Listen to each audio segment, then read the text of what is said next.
Hi. Now, I might have mentioned this before on my YouTube channel, but 50 years ago you could go all year without bumping into another wildlife photographer. Even if you went to the hotspots, as we might call them today, your Slimbridge or the deer parks for the rut, you wouldn't meet anybody else carrying a big lens. It's very different today. Look at all these cars. This is in Gloucestershire. It's a very well-known short-eared owl site, and it's full of photographers.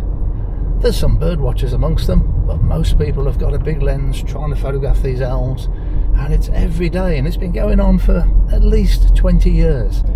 If you wanted to meet another wildlife photographer, you'd have to go to a convention or an exhibition. That was a popular place to go, and I was very lucky because in Birmingham the West Midland Bird Club used to meet every month, and there'd be at least a dozen serious wildlife photographers there, and we'd go to the meeting, but more importantly we all went to the pub afterwards. And for your learning curve, that was fantastic because you got to network with these very experienced wildlife photographers. And bearing in mind, this is before the days of the internet. So I'm going to park about here. And what often surprises me about a place like this that draws so many people to it is it's not great photography. The success rate is very low. You've got to come here a lot of times before these short-eared owls fly in front of you in good light. And yet people are so dedicated, they keep coming time and time again.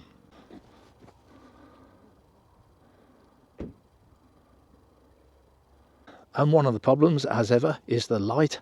It's been a lovely blue sky day today, very bright and sunny, but as we're coming towards the evening, which is when the owls become more active, the sun is setting into a sort of a haze, and it's getting weaker and weaker. When you can't see the owls flying around, they could be sitting in a hedgerow, but quite often they're sitting in the grass. And I'm hoping here that these cattle are going to disturb this owl and it's going to fly towards me. These two cattle are getting closer and closer, and now they've clocked the owl, and they're very curious.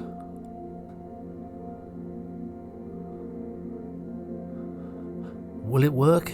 Will I get a flight shot as it takes off?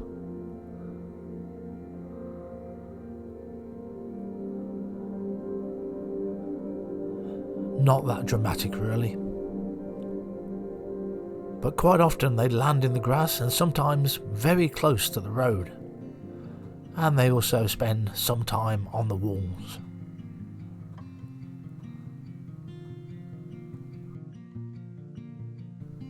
So I'm photographing with the OM-1 Mark II, the 150 to 400mm lens.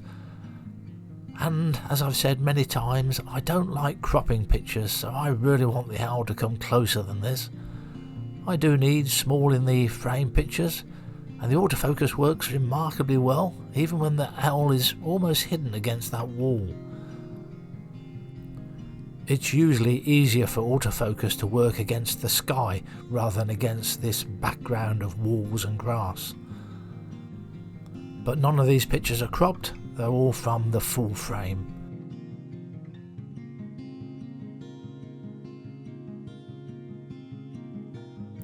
It's good to start with a static bird on the wall because you know you're in focus to start with. And as subjects go, this is relatively easy for the autofocus because the bird has got such a contrasty face with that disc around the face and the yellow eyes. That gives contrast for the autofocus to latch onto. And shutter speed, I'm aiming for 2,500ths. Occasionally it did drop down because the light started to dim.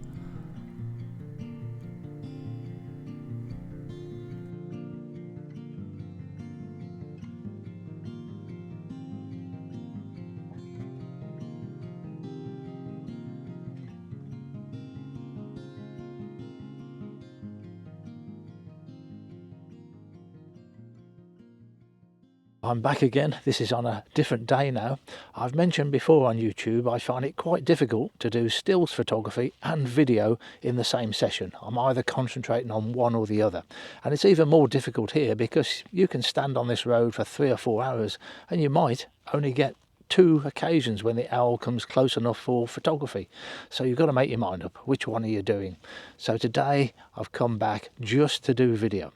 So I've now got the Lumix G9 Mark II on, same lens, 150 to 400 OM lens, and the reason for that is in slow motion this will do 120 frames 4K, which the OM camera won't, and it will autofocus at that as well. Whether the autofocus is going to cope, I'm about to find out.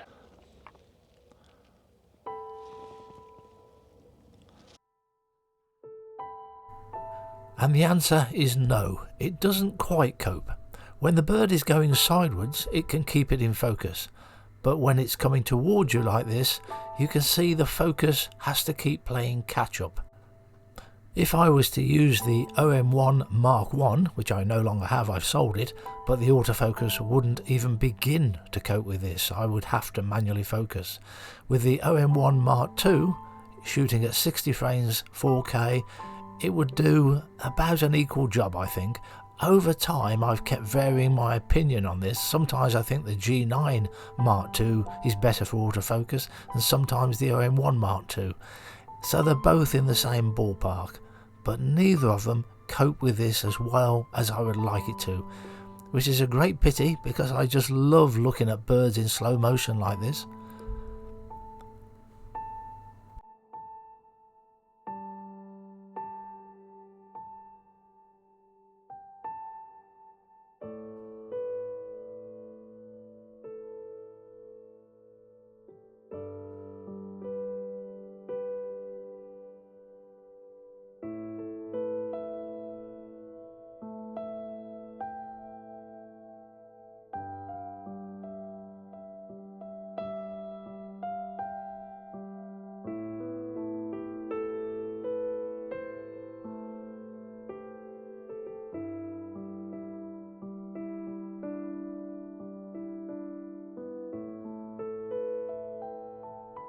If you're struggling to see what I mean by the focus lagging behind, this clip is the best example.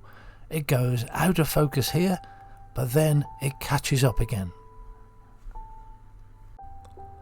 I'm very much looking forward to the next generation of autofocus in video mode because it's nowhere near as good as it is for stills photography.